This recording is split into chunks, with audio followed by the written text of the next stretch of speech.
My name's Paul Zajac. And I am Ole Stenne. Welcome to Boss Battles Top 5. This is the show where we look at other people's material and identify 5 moves that we really like that maybe you can take home and use in your game. Today we are going on to look at a audio-only podcast for the very first time. We're going to talk about the podcast Reckless Attack. Yeah, so I came to Reckless Attack through Gen Con, where I met one of the players, David, who's also their sound editor. And, I think both you and I, really enjoyed this podcast. I guess we wouldn't do a thing that we didn't like, but I think we were both really nicely surprised. Yeah, it was great. I enjoyed it a lot. Might consider listening from the start. Yeah. Okay, so let's get into it. We're going to count down. So point number 5 was, I think, how they used both the MCDM minions to immerse the party in this big battle without bogging things down. And in addition to the minions, another thing they did to kind of make it feel intense without tying up all the mechanics was the big boss, the very big boss at the end, kind of faded away as another plot turn took the party away. So you still felt busy right in there in a large-scale battle, but the mechanics are still manageable, and that's number 5. Our number 4 is a bit of out-of-the-box thinking from the Warlock Kaskrin. He uses a cantrip, a minor illusion, to great effect, where the boss is using his voice to command the minions and possibly debuff the players. He uses the illusion to make discordant sounds to try to more or less speak over him. It's a very clever move that doesn't use any resources from the player.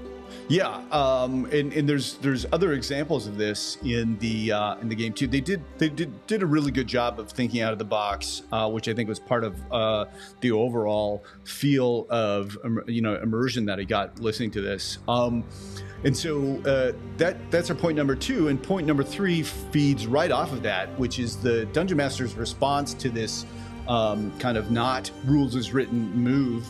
And use of minor illusion, and so what do I do when there is something that comes up that doesn't quite fit into the rules? And Nathan, who's the DM, does a great job here. It's like, do the stakes matter? Yes, we're in the middle of combat. So what am I going to do about it? And the answer is, I'm going to use a D20 skill check, and he decides what he's going to do. Use an opposed check. I think it's an excellent way of incorporating what a player wants to do that isn't a part of the rules, and also he does it in the exact right way. I'm just going to use a skill challenge. That was a great move. Okay, for our 4th point, I kind of want to talk about the party as a whole. They seem to notice that this boss, he's a buffer. He controls his minions and makes them stronger, makes them pretty dangerous. But he might not be that hard all on his own.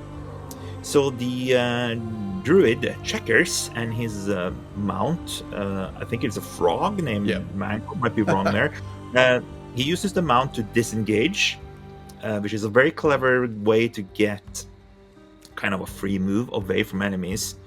So you can burrow into the enemy lines and get to the boss. But before he engages the boss, he turns around and casts Spike Growth on the ground where his previous attackers are concentrated, thus making it hard for them to pursue. And in a later combat round, the monk in the party, Sylvastrin, builds up on this and uses his Step on the Wind ability to disengage his attackers and gets to the boss and can take the boss not out but stun him with a stunning strike from his monk ability. A very good move. Right, and kind of a combination of separating the boss from his minions with an AoE spell, allowing the other character to get in and really use his specialty move, the stunning strike. Yeah, it was a great move. So that was number 2, which brings us to the number 1 thing that we identified. And I think it's part of this theme of what we've been talking about in the immersiveness of this environment. I think the example that really drew my attention is when Nathan, the DM, is describing the enemy that they're fighting, this guy, the Cord Caller, who is using his voice as some type of spell attack, but then also as a way to manipulate his troops. And he describes this guy in colorful robes, and he's got this collar that's almost too big. And I'm like immediately thinking like, oh wow, yeah, like Doctor Strange, or like the Alien Overlord in Mars Attacks. And it was so evocative that I just kind of felt drawn into the scene. And I think that was maybe a strength of a podcast, again, is that it has to rely on description to draw you in. And it made me think about one of the things that I was debating when I moved from playing D&D from just a theater of the mind to using a virtual tabletop. Like, am I going to lose something by having a visual aid? And maybe in some sense that is true, because this podcast really forces people to think about things and use their imagination. And I think it was just much more immersive, and they did such a good job of that. I really liked it.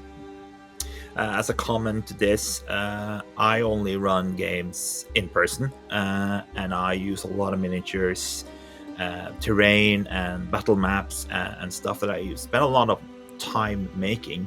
But always make a point to describe the enemies, describe the scene, make it everything become real in the player's mind before I take any of these things and put them on the table. If I do the opposite, they will only see the toys I put before them. Oh, that's a really great point. And you can certainly do that with the VTT as well, is to describe it. I'm gonna use that. Describe first, then show. Yeah, and I find that those are the real things that make D&D special for me, is this shared storytelling aspect, that I've said something and then somebody else uses that thing to build on it and do something else. And that really is what differentiates this medium of shared storytelling from a movie or a book. It's the interactivity and play between players and Dungeon Master. Well, I think that's it. Those are our 5 points. Thank you so much to Reckless Attack for allowing us to talk about your stuff, and we'll both be watching your show as it goes on in the future. Thanks everyone.